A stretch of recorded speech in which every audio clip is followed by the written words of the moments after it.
Welcome, everybody, to the next episode of the Cannabis Review. I'm delighted to be joined in this episode by David Traylor, who's the Senior Managing Director at Golden Eagle Partners. How are you keeping today, David? I'm good, Owen. How are you doing? I'm fantastic. Thank you very much for taking your time to do this. I know you're a very busy man.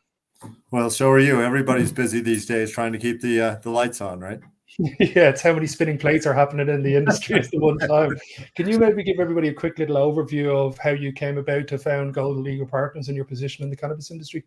Yeah, sure, Owen. So my entree into cannabis is not as interesting as most people, but as I was mentioning to you just a few minutes ago, Owen, that I have a biotech background, operational background, then got into investment banking in San Francisco, and then moved back to Colorado to do investment banking, doing biotech deals, and we're here in Colorado in 2012, and that's when Colorado and Washington legalized adult use. And so started looking at the opportunity, and with my biotech background, I started looking at cannabis. And when we say cannabis, so when being a biochemist by background, cannabis to us is the genus, right? So it means industrial hemp, molecular hemp, marijuana, whatever you want to call it. THC plus is THC minus, what we call it. But as far as getting into cannabis in general, if you looked at it, cannabis is a highly regulated sector. And you also look at it, it's a biological supply chain. And when you get down to it, it's a drug. So all three of those I found to be very common to biotech. Okay, thank you very much. I'm going to jump straight into M&A activity. These can be complex endeavors. How do you highlight and isolate deals that are going to be potentially good for Golden Eagle Partners or Golden Eagle and the partners that you have at the firm? Good question, Owen. I think the one thing that, well, there's a lot of things that make Golden Eagle Partners unique. I mean, the one thing that's pretty exciting, frankly, for us is, as I mentioned before, Owen, we're the first investment bank in the US to do cannabis, but we've also been doing it internationally for over 7 years. And frankly, I don't think anybody touches that. So that's given us a really broad-based background. And then also I did business development in biotech companies for 4.5 years and did deals, non-M&A deals with the likes of AstraZeneca and Pfizer. So there's a couple of things, distinctions right there that make Golden Eagle Partners different. And so when we're working with a company looking at strategic transactions, for example, a company recently came to us. It was an industrial hemp company asking for, looking for M&A to help them with M&A. And what we typically do is go out to the market for a client like that if we end up engaging with them and looking at a broad spectrum of strategic options. Because the worst thing a company can do, Owen, is if they're looking for M&A to go out to the market and put a for sale sign out there. Because then all of a sudden that gets broadcast and they're not going to get the best deal. The cool thing also that's about Golden Eagle Partners is, again, getting back to that business development experience, over 20 deals that were co-development, cross-licensing, et cetera. So most investment bankers don't have that type of background where it's what we call an incremental transaction, not M&A. And so when we go to the market, we're looking at co-development, we're looking at a whole spectrum, and the more options we can provide our clients, the better. Now, as far as the M&A does go, we did actually close. We closed a transaction, M&A transaction last December. Finally closed after regulatory approval. The story behind that, it was two former clients of ours, and we put them together. It was two companies here in Colorado, where I'm based right now. And it turns out that I think it's worked out well so far. Both companies like each other. And the nice thing is both companies still like us. And so that's very unique because most M&A, and frankly, most M&A and deals done in cannabis in the US and other places, frankly, Owen, have not worked out, mainly because the people that were putting these deals together didn't look and say, okay, what's gonna go wrong? What's gonna go bad? What's gonna go belly up? What's gonna be a problem with this deal? And that's what makes us different too. When I was doing business development, 67% of our deals were successful monetarily or scientifically or both, because we looked at what was going to go wrong. So that's just a long explanation on how we do M&A and why we're different. And of the M&A deals that happen, I've recently sold a company myself. How much of a, from 1 to 100%, how much time is wasted with people just kicking the tires of a deal and coming and sniffing around? And is it always the small percentage that actually end up following through? That's a good question, Owen. And I think there's usually a pretty high percentage, but I think in cannabis, it's even higher. Mainly because I don't think a lot of people in cannabis understand, the difference between cross parties. But even worse is, one of the things we always say, Owen, is the fact that you hire an investment banker or advisor for two reasons: relationships and expertise. And I still draw on information I learned back in the late '80s doing biotech, and we've been doing this, as I mentioned, 7+ years. We've had cannabis companies with operations on 6 of the 7 continents, Owen. So when we're doing a deal like that and finding out, we understand and can kind of really, help our clients really weed out the weed from the chaff, so to speak, and to cross a metaphor, right? Because there is a lot of crap in cannabis, to put it frank. And so that's one of the things we do well too, is to try to certainly separate the real players from the non-serious players, because that, as you mentioned, it can muddle a transactional process. Yeah, and as you said, especially in cannabis, the level of C-suite executives don't seem to be at the same caliber of a number of industries across the world, that it seems to be in the easier barrier to entry to get into this industry. And we're kind of now trying to sift through the good from the bad. Well, exactly. But the one thing is, I grew up in going to college in the '80s, and I invested in Genentech when I was, I think, in '84, when I was a sophomore in college. And you saw a lot of the same things, frankly, in biotech in the '80s, where you had a lot of, for example, PhDs coming in and running companies. Now, a PhD, anybody knows, a PhD is not a good training for being a CEO, because as a CEO, you have to build a team. And a PhD, and I don't have a PhD, but certainly PhDs are not meant to be team players. You have your little silo, and that's what you study on. And we saw the same thing in biotech, right? That you had people jumping into a very new industry, thinking that things were going to be easy, that all these new bulleted magical bullets, like monoclonal antibodies, were going to all of a sudden cure everything.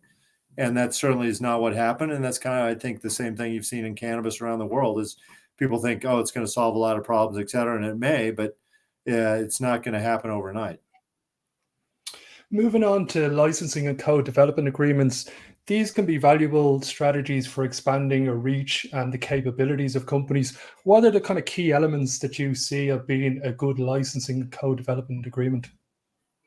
Well, that's a good question, Owen. I think one of them is to have a high degree of humility. Don't assume that the deal is always going to work. Again, I think that's looking at what's going to go south, what's not going to go south. The other thing is, I think, having a real good goal on what it's about. If a company has a really good technology or really good IP, and they need a really well-known company or somebody who has different expertise than they do, that can be very helpful. I mean, the one thing too, that why more of an incremental approach like that may be a good idea, Owen, is, like, for example, as you know, if an M&A deal is done and it needs to unwind for some reason, it's much more painful than unwinding like a co-development or a joint venture. Or even better yet, we believe we are the first group, which I'm pretty sure we were, to do an option-based deal in cannabis. So I don't know if I mentioned, but I was chief business officer at Cerno, which was one of the first 3 public companies in cannabis in the world. They went public in March 2014, and I joined them in December 2014, and we did an option-based deal a few months later after that with an LED company. And then also we did a option-based deal with Panacea Life Sciences and 22nd Century back in 2019. And option-based structures are really interesting because you can work together in a company, put a deal together where there is some cross-fertilization, if you will. But if things turn south, or things change, like they did with Panacea and 22nd Century, the CEO that promulgated the deal with Panacea ended up leaving a couple months later, and the new CEO that came in at 22nd Century didn't like the deal. So that deal was much easier to unwind than if 22nd Century would have bought, Panacea, 51% or 100% of it, right? Very, very true. These tech advancements and market disruptions are pretty common when it comes to the cannabis industry. What are the strategies that you employ to mitigate these and maximize the value for clients that you have? Oh man, that's a good question. I think the one thing that is good to mitigate technical risk, and again, I harken back to my days in genomics of the company I was at, and they thought they had the best technology, and it turns out they really didn't, or they could have supplemented their technology with other complementary technologies, so they would have built maybe a technical picket fence. Because one thing about everybody can agree on technology, it's hard to predict. And so as a result, what we found when we're working with companies where we're doing a deal on technology or what have you, that's prone to disruption, like cannabis is prone to disruption all the time too, with new geographies coming online, you have new regulations coming online with the FDA, et cetera. And so I think one of the main things that we, again, getting back to this arrogance and humility, and frankly, Owen, that's one of the things that I mentioned in Bloomberg in February 2020, right before the pandemic shut things down. One of the biggest problems in cannabis has been the fact that there's been too much arrogance and too little humility, and you can apply that to technology, right? If you think you have the best technology, ever, there's a chance maybe you do. But if you don't, then, what's your fallback position? And unfortunately, a lot of times, for example, drug delivery technology in cannabis, everybody says they have the best drug delivery technology, and it's not true, right? So, it's tough. It's a tough thing to do. And that's humility is, I think, the best thing to apply in that sense. Couldn't agree with you more. You mentioned your biotechnology experience. One of the interesting topics over the last year or two that I've started to notice is the ability to biosynthesize molecules and rare molecules and in turn become an ingredient supplier or develop your own APIs. Do you think that's the future of the ingredient side of the industry? Surely because it's so replicable, it's so safe, and it's more palatable, let's say, for a European politician to be able to swallow than an extract of plant matter. Great question, Owen. So we have, I think, somewhat of a unique perspective on this, and part of it is the fact that we essentially come from the biotech side, and so having come from the bioprocessing side, and also one thing, just to put it out there, what we could call this is alternative production methods. So biosynthesis sometimes is not always correct. Synthesis. It depends, a lot of this is chemistry alterations. But the one perspective we believe is that, and this is through my experience in bioprocessing, that the method or methods that were going to win out are the ones that produce the highest quality molecule or molecules at the lowest cost. And I think everybody would agree with that. So our thought is it's probably going to be a combination of the two. And a matter of fact, we had a panel at CanMed, which is one of the leading science conferences in Florida a few weeks back. We had a panel on this exact topic, Owen, about, is it cultivation? Is it alternative production methods or synthesis or biosynthesis, whatever you want to call it? And one of the things that came out of it is really depends on the molecule too, right? So. Yeah, and I suppose who could deliver the highest teeter amount are the ones that are going to have a lower cost overall, and over time be able to deliver a purer product for a lower cost than their competitors. So it really seems to be the teeter amount. Whoever has got the 6 grams per liter, the 7 grams per liter, or above that are going to be the long-term winners. Well, and also though, coming from bioprocessing, not only is it what we call the titer over here and the teeter there, but the stepwise synthesis. So I mean, that's again one of the things that makes us unique as an investment banking group, Owen, is the fact that the 2 patents that I got when I was doing recombinant hemoglobin is I came up with an idea to use carbon monoxide in the process train. And by implementing that, it turned out that it improved the overall yield of the whole process from 10% to 40%. So we had a 400% increase in the overall yield of the process. The amazing thing is using that methodology, we also increased the quality of the molecule, the end molecule. So, that almost never happens in bioprocessing or anything in cannabis where, you're increasing the quality and you're increasing the yield. It's always kind of, you got to do one or the other, right? So again, that's a skill set that I learned a long time ago, but it's already provided a lot of benefits for us working in cannabis globally. Well, we're up to our 15 minutes. I know you're a very busy man, so I'm going to let you go. For any companies in the space, if you haven't checked out Gold Eagle Partners yet, the website is below. I highly recommend checking them out and touching base if you're ever interested in M&A activity or licensing co-development agreements. They seem to be the leaders when it comes to North America. David, thank you very much for your time today. It's been very much appreciated. Thank you, Owen. Appreciate it. Have a great day. Until next episode.